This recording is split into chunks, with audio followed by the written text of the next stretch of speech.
अंजू, मैंने दूध में चीनी पत्ती डाल दिया। जैसे ही चाय में थोड़ा उबाल आ जाए तो अदरक लौंग इलायची कूट कर डाल देना। इतने में लड़के वालों को देख कर आती हूँ आए कि नहीं।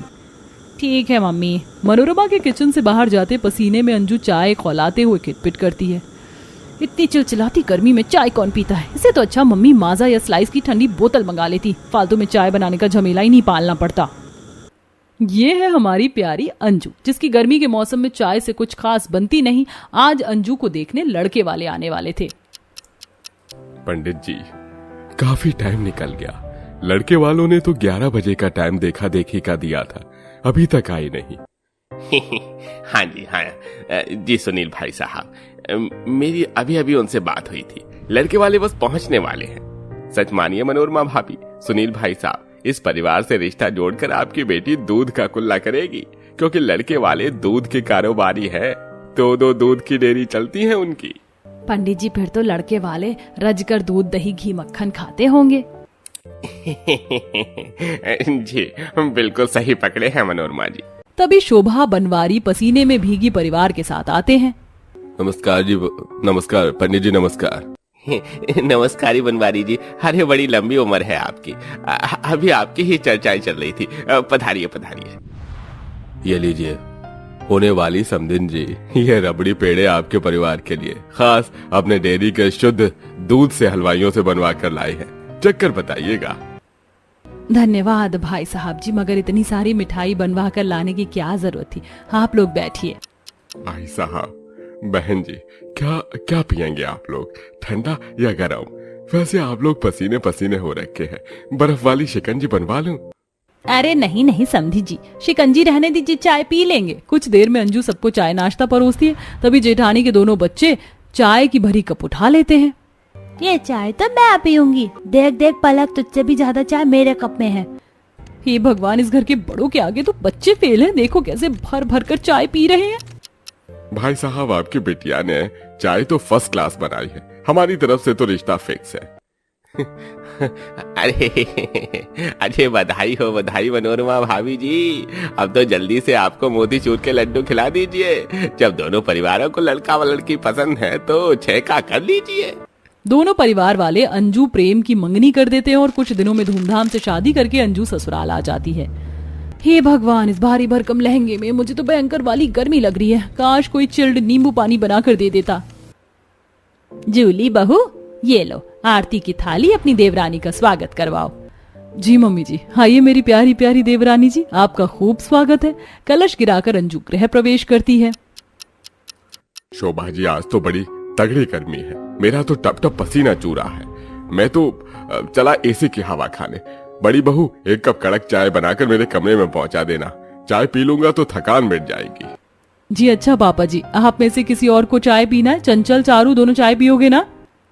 ऑब्वियसली भाभी, इसमें कोई पूछने वाली बात है क्या? मेरे लिए तो बड़े कप से बनाना चाय। गर्मी में भी अपने ससुराल में चाय पीने का सुरूर चढ़ा देखकर अंजू मन में खिटपिट करती है। हे भगवान, इतने हाई टेम्परेचर की गर्मी में मेरे ससुराल वाले चाय पियेंगे। देवरानी जी, आप भी चाय पियोगी? जी नहीं जेठानी जी, मेरी चाय मत बनाइएगा, नींबू पानी पी लूंगी। जेठानी जूली सबके लिए चाय बनाती है और अंजू को ठंडा नींबू पानी बना कर देती है। इसी तरह अंजू का उसके ससुराल में अगला दिन चालू होता है। जैसे वह किचन में आती है तो 2 बड़े बड़े पतीलियों में भरा हुआ दूध रखा देखती है। इस पतीले में तो कितना सारा दूध पड़ा है। लगता है आज मेरी पहली रसोई है ना, तो सासू जी ने खीर और मिठाई बनाने के लिए मंगवाया होगा। इतने में सास जेठानी अंदर आती हैं। प्रणाम माँ जी, मैं आपके पास पूछने आ रही थी। मैं सोच रही हूँ सबके लिए छोले पूरी, मटर पनीर पुलाव के साथ शाही टुकड़ा, रसमलाई वगैरह भी बना लूं। अरे बहू, इस दूध में मिठाई नहीं बल्कि चाय बनेगी। इतने सारे दूध में चाय बनाने की बात से अंजू चौंक जाती है। क्या कहा? इतने सारे दूध में चाय बना दूं? माँ जी, ये तो काफी ज्यादा हो जाएगा। देवरानी जी, हम लोग स्पेशल चाय पीते हैं तो सुबह की चाय में 10 किलो दूध की खपत हो जाती है। एक एक बंदा 4-5 कप चाय पीता है। बहू, अब सारा सामान बाहर ले चल, वहीं चूल्हा डाला हुआ है, उसी पर बनाना है। अच्छे से अदरक इलायची लौंग कूट कर डालना, जायका आए ताकि। जी मम्मी जी। चिड़चिड़ करते हुए अंजू चीनी, चाय पत्ती, भगोना, छन्नी, कप आंगन में लाती और चाय चढ़ाकर आटा गूंथने लगती है। भैंस की आंख, इतनी गर्मी में इतना सारा चाय बनाकर मैं तो पसीने में नहा गई। कहाँ फंस गई? अंजू, और कितना टाइम लगाओगी यार? फटाफट से चाय पराठे ले आओ, खाकर मुझे ऑफिस भी निकलना है, लेट हो रहा है। सचमुच बहू तूने बड़ा टाइम लगा दिया। अरे चाय बनाने को बोला था तुझे, कौन सी बीरबल की खिचड़ी बनाने में लग गई? जी बस बन गई, मम्मी जी लाई। पसीने में तरबतर अंजू बड़बड़ करते हुए चाय छानती है। हे भगवान, मेरे चाय के चासूड़ ससुराल वालों को बस चले तो इसी में डूब मरे। चाय नहीं हो गया बवाल हो गया। अंजू चाय परोसती है, सब लोग सुड़ सुड़ करके चाय पीते हैं।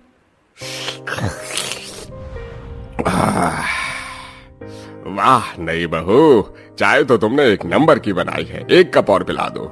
पर पापा जी आप इतनी गाढ़ी दूध की चाय ऐसे ही पी गए? एक आधा पराठे के साथ खा लीजिए, वरना खाली पेट चाय पीने से पेट में गैस बन जाएगी। अंजू की हिदायत देने पर बनवारी आग बबूला हो जाता है। अरे बहू, मेरा हाजमा दुरुस्त है, तू चाय डाल। अंजू बहू तूने चाय को अच्छे से खौलाया नहीं, दूध में कच्चापन है। दोपहर के टाइम अच्छे से उबालना चाय। क्या आप लोग दोपहर में भी चाय पियेंगे? खाना पीना नहीं खाएंगे क्या? भाभी आप इतना शॉकिंग रिएक्शन क्यों दे रहे हो? जिसके घर में खुद दूध की डेयरी चलती हो उनके 3-4 टाइम चाय पीना तो आम बात है। हे भगवान, मेरा तो ये सोच कर ही फेफड़े बाहर आ रहे हैं। इतनी आग बरसती गर्मी में मुझे दोपहर में चूल्हे पर चाय बनानी पड़ेगी। चाय के बर्तन साफ करते हुए दोपहर ढल जाती है। तभी देवर जेठ डेयरी बंद करके बड़े बड़े दूध के डिब्बे घर ले आते हैं। ये लो अंजू, दोपहर की चाय के लिए दूध। चाय चढ़ा दी? दोबारा चाय बनाने की बात से अंजू का मुंह सड़ जाता है। जी जेठ जी, बस अभी चढ़ाती हूँ। हे भगवान, इस चाय पीने वाले ससुराल में शादी करके मैं तो बड़ा पछता रही हूँ। चिढ़े मिजाज से अंजू चूल्हे पर चाय बनाती है, जहाँ दोपहर के चमकते सूरज के चलते उसके शरीर पर लाल लाल दाने निकल जाते हैं। काफी लू भी चल रही थी। तौबा, इस तपतपाती धूप में चाय बनाकर मेरा तो कचूमर निकल गया। तभी जेठानी के दोनों बच्चे स्कूल से आकर बस्ता पटकते हुए सीधा चाय की खुशबू सूंघ कर बाहर आते हैं। चाचा फटाफट से हमको चाय दे दो, फिर हमें होमवर्क करना है। अंश, पलक, बच्चे ज्यादा चाय नहीं पीते। मैंने रोटी सब्जी बना कर रखी है, जाकर खा लो। नहीं, हम भी चाय पियेंगे तो पियेंगे। दोनों बच्चों को हल्ला गुल्ला मचाते देखकर जेठानी आती है। अंश, पलक, बच्चों तुम दोनों यहाँ क्या कर रहे हो? पैर नहीं चल रहे? अंदर चलो। मम्मी देखो ना, चाची चाय देने से मना कर रही है। अरे बच्चों, तुम दोनों को ब्रेड मक्खन के साथ चाय दूंगी, चलो अंदर। बड़ी तो बड़ी, इस घर के बच्चे भी एकदम लतखोर हैं। इसी तरह गर्मी में बेचारी अंजू का दिन ससुराल वालों को चाय पिलाते पिलाते गुजर जाता है। देखते देखते अंजू की शादी को 2-3 सप्ताह गुजर जाते हैं और गर्मी का तापमान भी चरम पर पहुंच जाता है। मम्मी, ये सुबह सुबह मेरे पेट में खलबली क्यों मच रही है? इतनी गर्मी में चाय पीने का नतीजा है। गुड़गुड़ पेट पकड़े अंजू चूल्हे पर चाय छोड़कर बाथरूम की तरफ भागती है। कौन है अंदर? दरवाजा खोलो। भाभी मैं हूँ अंदर। चारू जल्दी से बाहर निकलो, नहीं तो बाथरूम के बाहर खड़े खड़े ही मेरा रायता फैल जाएगा। भाभी पहले मेरा तो होने दो, कब्ज बनी पड़ी है। इतनी गर्मी में 10-10 कप चाय पियोगी तो कब्ज ही बनेगी। अगले ही पल चारू गुस्से में बाथरूम से बाहर आती है। भाभी, don't underestimate power of the tea lover, समझिए आप? चाय के खिलाफ कुछ नहीं। लाख समझाने के बावजूद भी अंजू के ससुराल वालों के सर से चाय का फितूर नहीं उतरता। ज्यादा चाय पीने से उन्हें भूख न लगने की समस्या बन जाती है। वहीं सास ससुर का शुगर लेवल बढ़ने लगता है कि एक सुबह इन चाय के दीवाने ससुराल वालों ने मेरी नाक में दम करके रख दिया है। आज इन्हें मजा चखाना पड़ेगा। अंजू चिढ़कर चाय में खूब सारी चीनी डालकर उसे खूब मीठा कर देती है। मम्मी जी, पापा जी, जेठानी जी, चारू, चंचल, चाय ले लीजिए। चलो भाई साहब, अपनी अपनी चाय ले लो। एक घूंट चाय पीते ससुर का मुंह चढ़ जाता है। बहू, ये तूने आज की चाय जरूरत से ज्यादा मीठी नहीं कर दी? रसगुल्ले की चाशनी लग रही है। पापा जी, मैंने तो हिसाब से चीनी डाला था। वो इतना लंबा चौड़ा परिवार है ना चाय पीने वाला, इसीलिए अंदाजा नहीं मिल पाया। नाक मुंह सिकोड़ कर ससुराल वाले मीठी चाय भी गड़ागड़ पी जाते हैं, लेकिन सबकी जुबान चिपचिप करने लगती है। मगर एक दिन सास की तबीयत बिगड़ जाती है। परिवार वाले घबरा कर डॉक्टर को बुलाते हैं। डॉक्टर साहब, कोई घबराने वाली बात तो नहीं है? देखिए, आपकी माँ का शुगर लेवल और ब्लड प्रेशर काफी ज्यादा बढ़ा हुआ है। अगर इन्हें चंगा भला रहना है तो चाय छोड़नी पड़ेगी। आप लोग चाय और स्वास्थ्य में से कुछ एक को चुन लीजिएगा। आप डॉक्टर के समझाने पर अब शोभा के साथ साथ घर के पूरे परिवार वाले भी ज्यादा चाय पीने से परहेज करते हैं। वहीं गर्मी के मौसम में चाय बनाने की समस्या से हमारी बहू अंजू को भी छुटकारा मिल जाता है। अरे भाई, अब सब पिछले आधे घंटे से मैंने ऑर्डर दे रखा है। आप लोगों ने तो अच्छा खासा लेट लगा दिया। इससे बढ़िया तो हम दूसरे रेस्टोरेंट में चले जाएंगे। जैसे ही वह ग्राहक जाने के लिए टेबल से उठता है, तभी मालिक चमनलाल मक्खन लगाते हुए, अरे भाई साहब, ऐसे गुस्सा मत कीजिए। बस अभी 2 मिनट के अंदर आपका ऑर्डर आपके टेबल पर हाजिर करवाता हूँ। क्या क्या ऑर्डर दिया था आपने? अरे वही फुल प्लेट सिंगापुरी चाउमीन, एक मसाला डोसा, पनीर डोसा, एक फुल फैमिली प्लेट रवा इडली, और सुनिए सांभर में हरी सब्जी जरा अच्छे से डालकर बनाना। अरे जी जी बिल्कुल महाराज, मेरा रेस्टोरेंट इडली डोसा के लिए तो सबसे ज्यादा मशहूर है। इस एरिया में सबसे ज्यादा मेरा ही रेस्टोरेंट चलता है।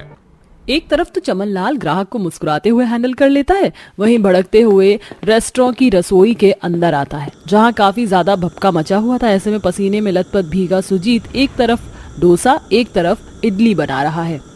अरे ओ सुजीत, ऐसे ढीले होकर काम करेगा तो कैसे चलेगा? यहाँ सारे ग्राहक की टेबल खाली पड़ी है, जरा जल्दी जल्दी हाथ चला, सुस्त मुर्गे की तरह काम मत कर। बस बस थोड़ी देर में इडली और डोसा बनने वाला है चमनलाल जी। अरे यह तो ठीक है, लेकिन यह सांभर का भगोना खाली क्यों पड़ा है? तूने सब्जी नहीं बनाई? तेरा सब्जी वाला बाप सब्जी लेकर नहीं आया क्या? जी बस आते ही होंगे चमनलाल जी, आपको तो मालूम है वो कितने मेहनती हैं। आज तक आपके रेस्टोरेंट में सब्जी पहुंचने में कभी देरी नहीं की है। जहां सुजीत मालिक को सफाई दे रहा होता है, वहीं भयंकर गर्मी में बुजुर्ग हरिहर रेडी सब्जी सजा रहा था। बगल में सास बहू सब्जियों में से सड़ी गली खराब सब्जी की छटाई कर रही थी। अरे शोभा, सहजन, बीन्स, गाजर, फली छांट दिया है तो जल्दी से पकड़ा दो थैली। बेचारा सुजीत कब से बाट जो रहा होगा। तुम्हें तो मालूम है उसका मालिक कितना खराब आदमी है। जी जी ये लीजिए, मटर गोभी गाजर छांट दिया, मगर आधे से ज्यादा गल गया है सब्जी। देख लो, बनाने के लिए कोई सब्जी निकालनी है तो निकाल लो रेडी पर से, वरना मैं चलूं फिर। अजी और सब्जी निकालने की जरूरत क्या है? इतनी सारी छांट माट सब्जी है, यही बन जाएगा। ताजी सब्जी रेडी पर बिक जाएगी। दरअसल हरिहर के परिवार के हालात बहुत ही गरीबी भरे थे। आज की महंगाई भरे जमाने में जब कमाने वाले केवल 1-2 जने और खाने वाले 8 से 10 जने हो तो परिवार में तंगी छाना लाजमी है। बुढ़ापे की उम्र में हरिहर सब्जी बेचता है और सुजीत चमनलाल के चाइनीज और इडली डोसा रेस्टोरेंट में तनख्वाह पर नौकरी करता है। दोनों बाप बेटे मिलकर किसी तरह घर का खर्चा चलाते हैं। कड़ी गर्मी में बूढ़ा पिता ठक्कम ठेल सब्जी का ठेला लेके आता है। चमनलाल जी, सांभर बनाने की सब्जी ले आया हूँ, ले लीजिए। माफ कीजिएगा, आज जरा देर हो गई। अरे ना जी ना, देर आए दुरुस्त आए। अरे तुम दोनों बाप बेटे तो राजा बाबू हो, जिसका जब चाहे तब पधारते हो। तुम्हारे चलते मेरे ग्राहक चले गए रास्ता देखकर। अरे अब खड़ी खड़ी क्या देख रहे हो? पैर क्या जमीन में जम गए हैं? जल्दी से सब्जी का कट्टा उठाकर रसोड़े में ले जा। काम के न काज के, दुश्मन अनाज के।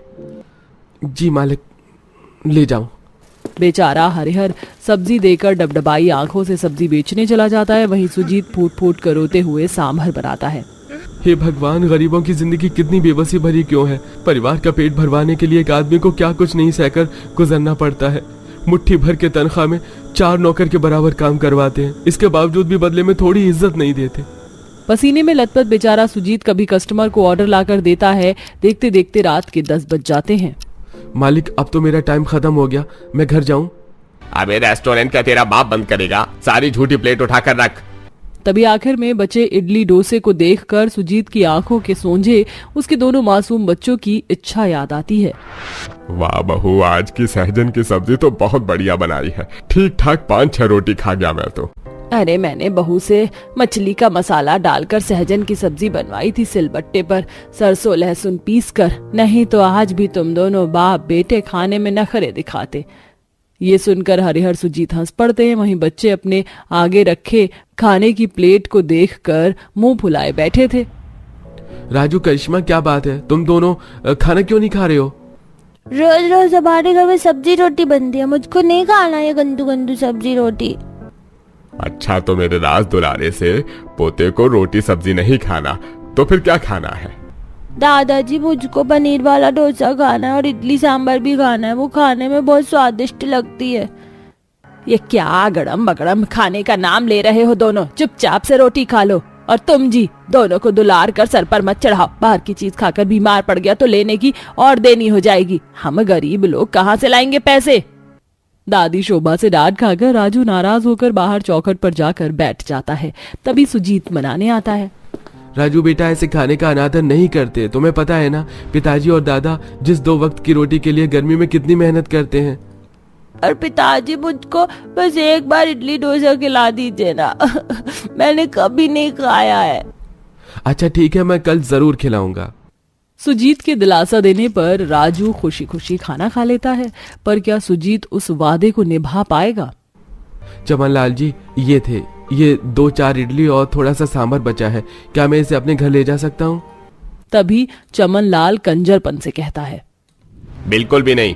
पहले ही तेरी सेठानी ने फोन करके मुझको ऑर्डर दिया है इडली डोसा लाने को। ऐसा कर, तू ये प्लेट ये पड़ी हुई इडली डोसा भरकर ले जा। चमन लाल का कंजूस रवैया देखकर सुजीत को बहुत अपमानित महसूस होता है। बस चमन लाल जी, मैं गरीब जरूर हूँ, लेकिन मेरे बच्चों के इतने बुरे दिन भी नहीं आए जो मैं उनको किसी का छोड़ा हुआ झूठन खिलाऊंगा। निराश मन से सुजीत घर आता है। तभी राजू करिश्मा उम्मीद लगाकर पिता से लिपट जाते हैं। पिताजी आ गए, पिताजी आ गए। पिताजी आप हमारे लिए इडली डोसा लाए ना? नहीं बच्चों, मैं तुम्हारे लिए इडली डोसा नहीं ला सका। ये सुनकर दोनों मासूम बच्चों का मन टूट जाता है। इस तरह गरीब ससुराल वालों का संघर्ष भरा वक्त गुजर रहा था। तभी एक दिन सब्जी लगाते हुए गली में इडली डोसा बेचने वाला आता है। अरे खा लो भैया, गर्मा गर्म ताजा ताजा सब्जी वाला इडली डोसा, चटपटा तीखा इडली सांभर, मात्र 100 रुपए प्लेट, नारियल की चटनी के साथ। मोहल्ले में डोसा इडली वाले को आया देखकर दोनों बच्चे जिद पकड़ लेते हैं। दादाजी, पिताजी देखो, डोसा वाला आया है, हमें एक प्लेट दिलवा दो। बच्चों, इसका दाम काफी ज्यादा है। जो भी पैसे पड़े थे सवेरे सवेरे मंडी में सब्जी खरीदने में सारे खर्च हो गए। सुजीत, तेरे पास खुले पैसे हैं तो दे दे।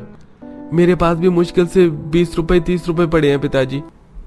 कोई बात नहीं पिताजी, उतने ही दे दो, अंकल दे देंगे। अमीरी गरीबी के अथाह भेदभाव से अनजान दोनों बच्चे भोलेपन से ठेले पर आते हैं, जहाँ सारे पड़ोसी खाने के लिए भीड़ लगाकर खड़े थे। अरे भैया, मेरे डोसे के अंदर पनीर थोड़ा ज्यादा डालना, ठीक है ना? 200 का दाम लगा रहा है तू, डोसे का तो अच्छे से बनाना। हाँ जी बिल्कुल। इडली डोसे वाला बड़ी कंजूसी से फिलिंग भरकर ग्राहकों को बनाकर खिलाता है। तभी गरीब सास, देख रही है बहू, थोड़ी देर में हमारे मोहल्ले में अच्छे खासे पैसे छाप लिए। सही कह रही हो शोभा, इतनी आमदनी तो दिन भर में सब्जी बेचकर भी नहीं होती।